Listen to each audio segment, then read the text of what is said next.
Assalamualaikum warahmatullahi wabarakatuh. Perkenalkan, nama saya Sela Priyana dari kelompok 1 kelas psikologi 6B.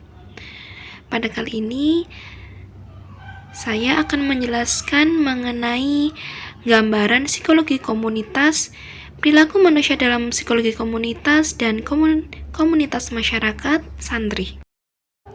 Yang pertama, gambaran psikologi komunitas. Psikologi komunitas merupakan subbagian dalam psikologi sosial, sosiologi, dan ilmu-ilmu sosial lainnya.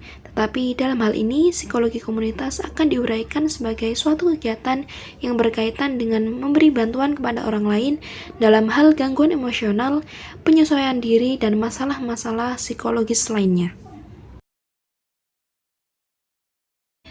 Psikologi komunitas pada dasarnya terkait dengan hubungan antar sistem sosial, kesejahteraan, dan kesehatan individu dalam kaitan dengan masyarakat.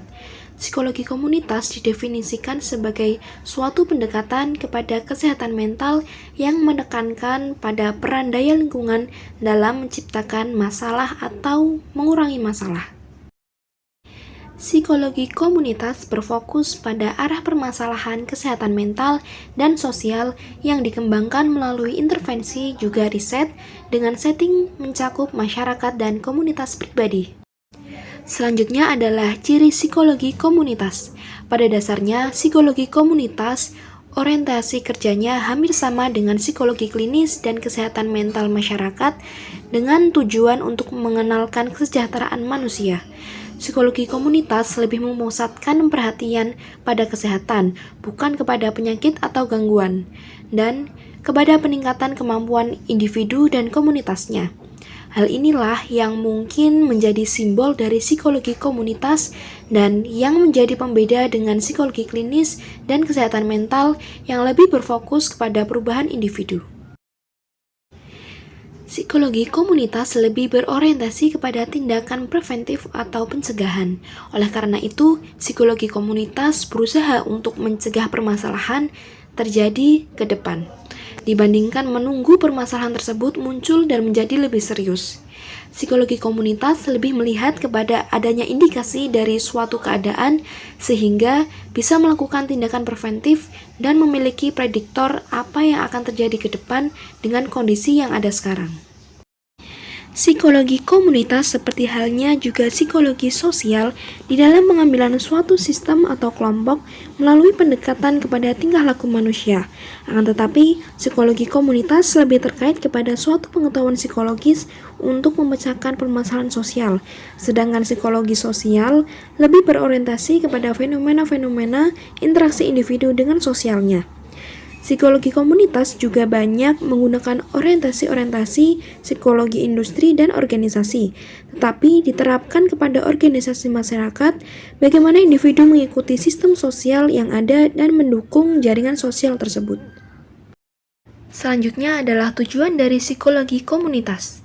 Area psikologi komunitas terbentuk guna membantu atau meningkatkan kemampuan individu yang powerless terhadap komunitas sosialnya, misalnya kalangan minoritas dan kemampuan individu untuk dapat mengambil kendali atas lingkungan dan kehidupan mereka.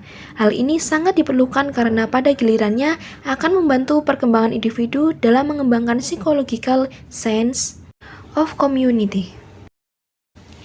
Psikologi komunitas memiliki berbagai pendekatan ke arah perubahan sistem sosial, yakni yang pertama, mengenalkan pertumbuhan dan pengembangan individu dan mencegah munculnya suatu permasalahan kesehatan mental dan sosial.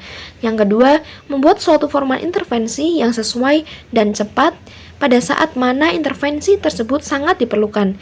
Dan yang ketiga, memungkinkan mereka yang telah bermasalah untuk hidup dengan baik dan mendapat sokongan dari komunitasnya dan lebih baik lagi tinggal pada tempat yang dapat menerima kondisinya dan dia akan mendapatkan dukungan.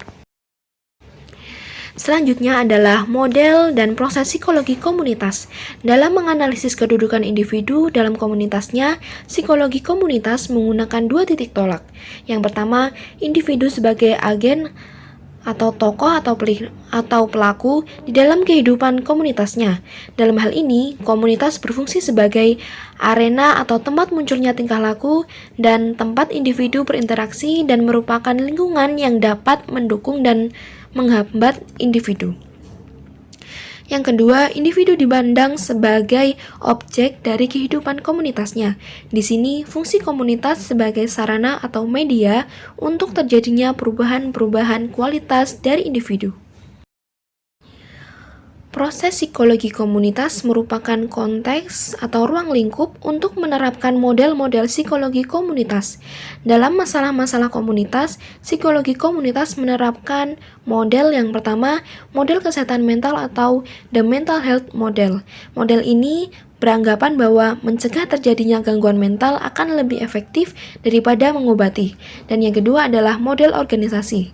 Model ini didasarkan pada penelitian-penelitian sosial, terutama penelitian yang menelaah mengenai pengaruh kondisi atau organisasi atau sistem organisasi pada sistem sosial terhadap kelompok. Dan yang ketiga, model tindakan sosial. Model ini menggunakan pendekatan dengan berpartisipasi langsung terhadap kondisi yang menyebabkan timbulnya gangguan atau masalah di dalam masyarakat. Dan yang keempat, model ekologi. Model ini dipengaruhi oleh teori Kurt Lewin yang menekankan pada saling ketergantungan antara manusia dengan lingkungannya. Selanjutnya adalah komunitas masyarakat santri. Kata santri menurut Kamus Besar Bahasa Indonesia berarti orang yang mendalami agama Islam dan orang yang beribadat dengan sungguh-sungguh atau orang yang saleh. Seorang santri harus mempunyai 3 unsur yang berperan dalam kehidupannya, yaitu iman, Islam, dan ihsan. Sehingga semua ilmu tentang iman, Islam, dan ihsan dipelajari di pesantren.